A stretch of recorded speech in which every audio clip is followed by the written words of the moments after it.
Welcome back to Brentford Fan TV, and in this video we're going to be talking about the Yoane Wissa saga at Brentford. All the things that he's saying, all the things that's going on. It's a bit of a situation, so we've got to finally make a video about it. And so I think the place to start is that Wissa seemed to be under the illusion, or the thought that Brentford were going to sell him this summer, no questions asked. I saw stuff about the agreement was for like 26 million that we'd sell him this year at that price, and it's like it doesn't seem like too much of a official agreement, because we never heard anything like that before last season when apparently the agreement was made. So it's interesting to hear that come up now. Yeah, I mean, it sounds like as if there wasn't an agreement apparently, but nothing concrete. I'm just saying, if it's not written into his contract where he's contractually obliged to be a Brentford player for another year unless we sell him, it sounds like, it just sounds like a load of waffle, and it's like, verbal agreements, which means nothing really in the world of football. And so, Wissa, as it sort of seems that nothing's really coming into play, he didn't go with the team, to Portugal for the training camp for pre-season. Which it kind of made sense at first. It was like, there's a lot of transfer rumours, he'll just train in London. And it's like, he'll rejoin the team when the team comes back to train for the QPR game. But then since then, Wissa hasn't been training with the first team, and he's just training alone, and he's saying, I don't know, some unkind words apparently about the club.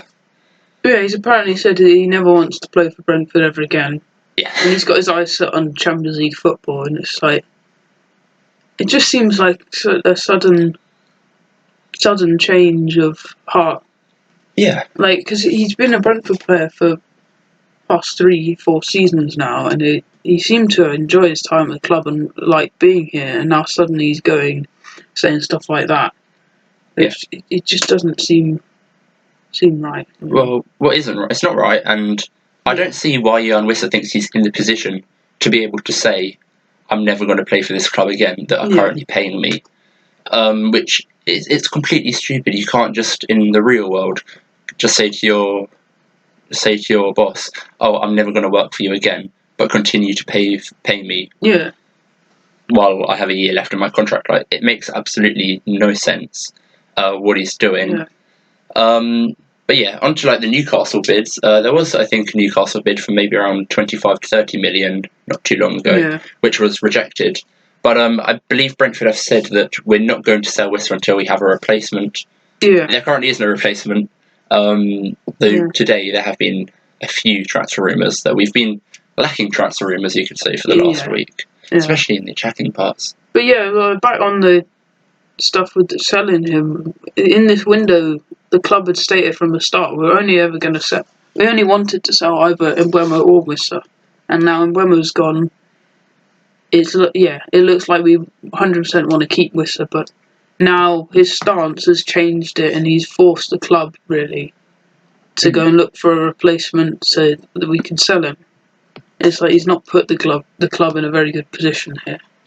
Yeah, I mean, it's just really strange behaviour, isn't it?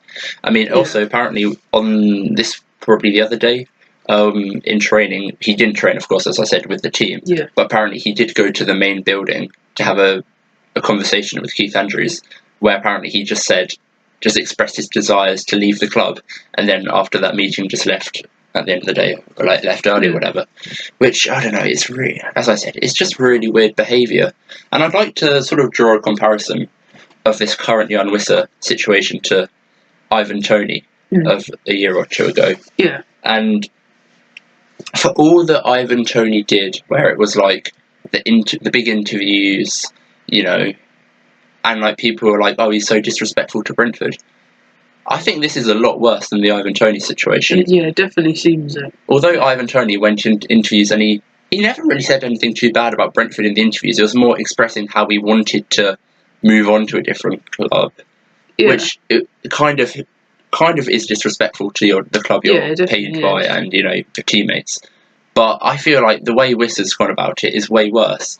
And for me, Ivan Toney was so much better of a player than Wissa, so he'd have grounds at least to do it. Whereas Wissa, like, one one 19-goal season. Yeah, he was good. Yeah. But I don't know. I don't think he has the legs to stand on to make all these shouts. Yeah, and then continuing on with Toney, he continued to remain at the club. He trained with the team, even played some pre-season games. Yeah. He wasn't just refusing to play. It was clear. He made it clear he wanted the move, but he did it in a more respectful and understanding way than it seems Wissa is going about now. And it's just, it's a shame to see, because I thought, it seemed like Wissa was better than this, but yeah, I mean, I just sort of think, because Wissa, from the outside, I've never thought him to be that kind of player. But I don't know. Maybe it's a bad agent in his ear. Yeah, it could definitely be. Whatever it is, anyway. But also, it's weird how Wissa only wants to join Newcastle, because we did get, apparently, I think about a week ago, an offer for around 50 million from a Saudi Arabian team called Neom or something. Yeah, Neom or something like that. So, I mean, I think Wissa said he doesn't want to go to a Saudi team, which I understand that.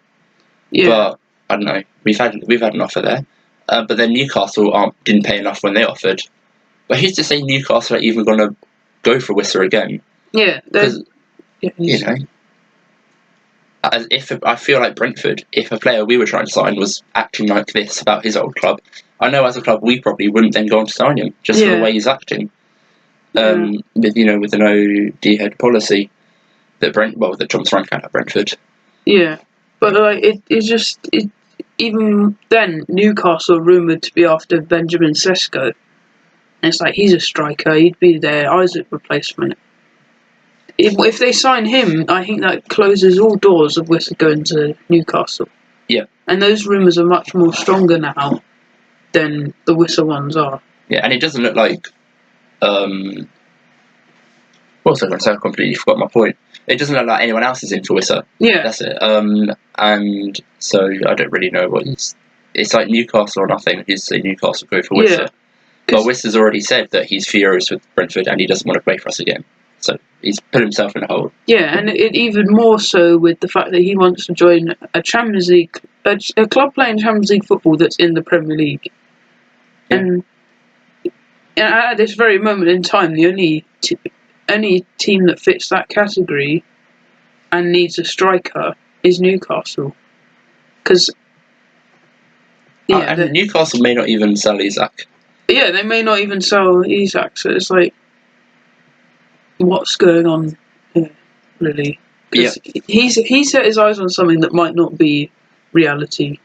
Because, speaking of the certain rumours about Newcastle and everything, that's the thing. Do they actually want Wissa?